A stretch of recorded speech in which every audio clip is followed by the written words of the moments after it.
Disney Pixar, Turning Red. Maylin Lee, or May for short, was a fun and feisty 13-year-old. She loved animals, making dumplings, and playing the flute. She adored her friends, Miriam, Priya, and Abby, and her number one favorite band in the entire universe was Four Town. May also loved her home life, but she kept it very separate from her school life.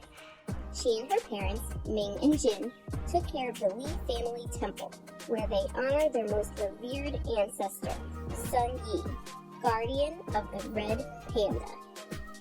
One night, May had a weird dream about enormous red pandas, and they didn't seem friendly. When she woke the next morning, she discovered something huge and very furry. She had turned into a giant red panda, for real! May panicked. She hid in her bathroom. How could she show her furry face to anyone?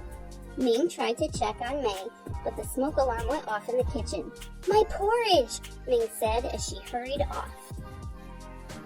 May dashed to her room, then took a deep breath to calm herself. Poof! Her panda ears disappeared. She took another calming breath. Poof! Her tail disappeared. Before long, she was back to her human self again, except now she had red hair. May went to school and hoped no one would notice anything different. But a boy named Tyler started teasing her in front of everyone. May got upset and poof! Her panda tail came out. May went to class and calmed herself down. She pretended everything was normal. And then her mom showed up at school. Everyone gaped at May's mother. "May, May cried. "It's Mommy!"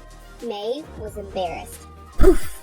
She exploded into Panda May and barreled out of the classroom. When May got home, Ming revealed that their ancestor, Sun Yi, along with all of her female descendants, had the ability to turn into red pandas. Thankfully, there was a cure. During the next red moon, they could perform a ritual to seal May's panda spirit in a talisman, like her mother's. Until then, May would have to keep her panda hidden. The next morning, Miriam, Priya, and Abby arrived to check on May and to tell her about an upcoming Four Town concert. When they came face to face with Panda May, they screamed. May burst into tears, but her friends cheered her up. After a group hug, poof! May turned human again. She was able to control her panda, and that meant she could go to the Four Town concert. May showed her parents how she could remain calm even under extreme circumstances. They were impressed, but Ming still wouldn't allow May to see Four Town. May and her friends wouldn't take no for an answer. At school, they tried to figure out a way to raise money for the concert tickets. May poofed into her panda to help inspire ideas. Unfortunately, two girls walked into the bathroom and saw her. "You are the cutest thing ever!" exclaimed one of the girls. They loved the panda so much they even offered to pay for it. That gave May and her friends the idea of the century. Use the red panda to raise money for their concert tickets.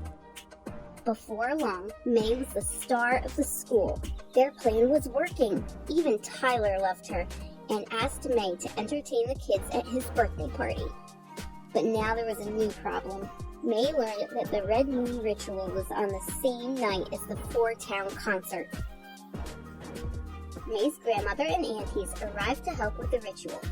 On the night of the Red Moon, the ceremony began and everyone chanted. Moments before, May was fully separated from her panda. She decided she couldn't go through with it. Boom! The ground shook and the temple filled with red smoke. When it cleared, Panda May was standing there in all her glory. "I'm going to the concert!" she yelled as she ran out of the temple. How could she do this to her own mother? Ming exclaimed. Her fury was so intense that it shattered her talisman. Panda May ran through the streets toward the concert. She leaped into the stadium and poofed back into a girl. Miriam, Priya, and Abby embraced her. "Four Town! Four Town! Four Town!" the crowd chanted. One by one, the pop stars took the stage. Nothing could ruin the moment for May except a humongous red panda. It was Ming! May May! She roared. The stadium was in complete chaos, while gigantic Panda Ming with glowing red eyes towered over the crowd. As May's family arrived and began to prepare for another ritual, May and Ming fought like they never had before. "You are in big trouble, young lady," bellowed Ming. "I'm shutting this down right now." "Mom, no!" May shouted. "This isn't you," Ming shouted back. "This is me," May exclaimed. She was so mad she launched herself at her mother and crashed into her. Thwomp! Panda Ming fell to the ground. She was out cold. May's grandmother and aunties each broke their talismans. Poof, poof, poof, poof, poof. They pulled Ming into a circle and began performing the ritual. May and Ming ascended into the astral realm.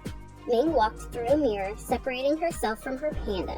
She beckoned May to come with her, but May shook her head. "I'm changing, Mom, and it's not perfect, but I like it. I'm finally figuring out who I am." Ming relented. She placed her hand against May's. "Don't hold back," she told her daughter. "The farther you go, the prouder I'll be." After that concert, May's life changed forever, for the better. For once, there was harmony in her life. She could hang out with her friends and spend time with her mom, and she didn't have to hide her true self from anyone. May was free to be whoever she wanted to be.